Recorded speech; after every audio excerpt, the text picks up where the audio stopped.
રાજકોટમાં નકલી નોટ બનાવવાના રેકેટનો પર્દાફાશ થયો છે। રૈયાધાર ગૌશાળા પાસે મફતિયાપરા વિસ્તારમાં પોલીસે દરોડા પાડી નૈતિક અગ્રવાત નામના શખ્સની ધરપકડ કરી લીધી છે। આરોપી પાસેથી 100 અને 200ના દરની 38 નકલી નોટ પોલીસે જપ્ત કરી છે। આ સાથે જ સ્થળ પરથી A4 સાઇઝના ફૂલ પેપરમાં આગળ પાછળ પ્રિન્ટ કરેલા તેમજ એક સાઈડ પ્રિન્ટ કરેલા ભારતીય ચલણની 100 રૂપિયાના દરની નોટવાળા 35 પેપર પણ મળી આવ્યા છે।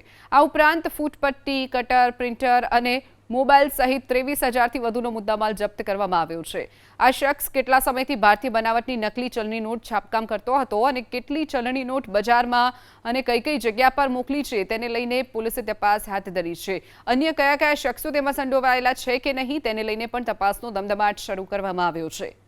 A4 સાઇઝના ફૂલ પેપરમાં આગળ પાછળ પ્રિન્ટ કરેલા તેમજ એક સાઈડ પ્રિન્ટ કરેલા ભારતીય ચલણની 100 રૂપિયાના દરની નોટવાળા 35 પેપર પણ મળી આવ્યા છે।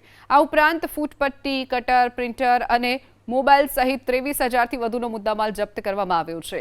આ શખ્સ કેટલા સમયથી ભારતીય બનાવટની નકલી ચલણી નોટ છાપકામ કરતો હતો અને કેટલી ચલણી નોટ બજારમાં અને કઈ જગ્યા પર મોકલી છે તેને લઈને પોલીસે તપાસ હાથ ધરી છે। અન્ય કયા શખ્સો તેમાં સંડોવાયેલા છે કે નહીં તેને લઈને પણ તપાસનો ધમધમાટ શરૂ કરવામાં આવ્યો છે।